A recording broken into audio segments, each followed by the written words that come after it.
कांड की ही तरह दुमका में भी एक बड़ा हादसा हुआ। यहाँ एक भोली भाली मासूम लड़की ऐसे ही एक वहशी दरिंदगी का शिकार हो गया। इसकी घटना तो और भी भयानक है। कई दिनों तक इसका पीछा करने और इसको जबरन अपने साथ शादी करने के लिए मजबूर करने पर जब वह शाहरुख नाम का युवक सक्षम नहीं हो पाया तो उसने एक दिन जाकर इसके घर में ही पेट्रोल छिड़क करके इसके शरीर में आग लगा दी। और यह पहले दुमका के फूलो झानो मेडिकल कॉलेज अस्पताल में मौत और जिंदगी के बीच झूलती रही। फिर यहाँ से रेफर रांची हुई और वहाँ इसने आखिर जिंदगी की लड़ाई लड़ते लड़ते हार मान ली।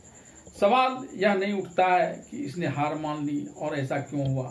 पुलिस अपनी पीठ भले ही इस बात को लेकर थपथपा ले कि इसने शाहरुख की गिरफ्तारी कर ली, लेकिन ऐसी मानसिकता जो भयानक विकृत मानसिकता है और इस प्रकार से हवस की भावना लिए हुए किसी युवती की जान ले लेता है, उसके पीछे मनोवैज्ञानिकों की क्या राय है। आज के जो घटनाएं घट रही है, एक तरफा प्रेम हो या लव जिहाद हो, इस तरह के जो जबरदस्ती प्रेम करो वाली बात है, आज के युवा देखा जाए तो बहुत ज़्यादा फ्रस्ट्रेशन से गुजर रहा है।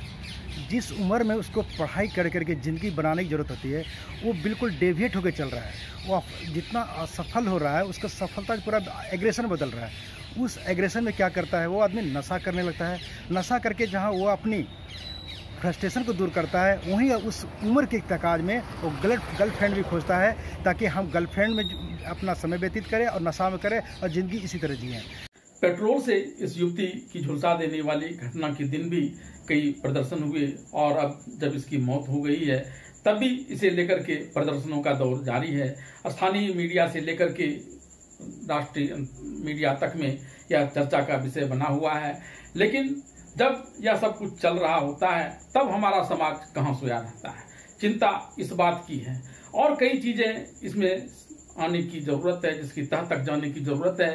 यह शाहरुख नामक युवक जिस समुदाय से आता है, उस समुदाय के बारे में यह कहा जाता है कि उसमें दूसरे धर्मों की लड़की को शादी के लिए मजबूर करना बहादुरी माना जाता है। इसमें कितनी सच्चाई है और कितना यह गलत है, यह शोध का विषय है।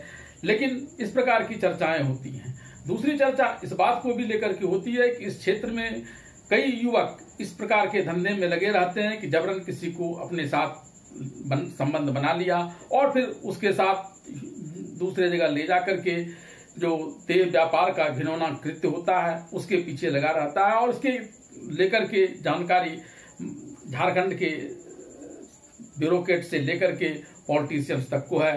ह्यूमन ट्रैफिकिंग यहाँ का एक बड़ा मुद्दा बनता है और इन लोग को फंसाने का तरीका भी अलग अलग होता है। शादी के बहाने फंसाया जाता है और कई प्रकार के डांस के प्रोग्राम या और दूसरे कई प्रोग्राम जिसमें बाहर ले जाकर के अच्छी खासी तनख्वाह देने की बात कही जाती है, उसको लेकर के फंसाया जाता है। और एक बार जब कोई लड़की इसके चंगुल में फंस जाती है तो फिर वहां से इस लोगों के लिए निकलना बड़ा मुश्किल होता है और जो नहीं फंसती है उसकी इसी प्रकार से हत्या कर दी जाती है।